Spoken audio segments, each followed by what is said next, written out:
ইরানে ইসরায়েল ও যুক্তরাষ্ট্রের যৌথ হামলার জেরে আন্তর্জাতিক বাজারে ৫ মাসের মধ্যে সর্বোচ্চ পর্যায়ে পৌঁছেছে জ্বালানি তেলের দাম।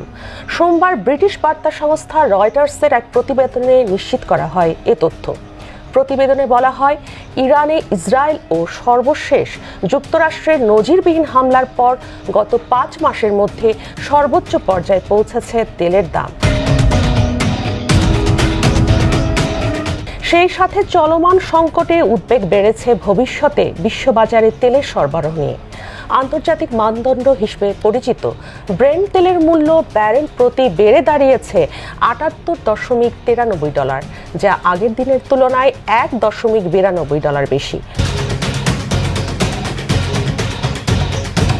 অপরদিকে যুক্তরাষ্ট্রের মানদণ্ড ওয়েস্ট টেক্সাস ইন্টারমিডিয়েটে তেলের দাম বেড়ে হয়েছে $৭৫.৭৩, যা $১.৮৯ বেশি।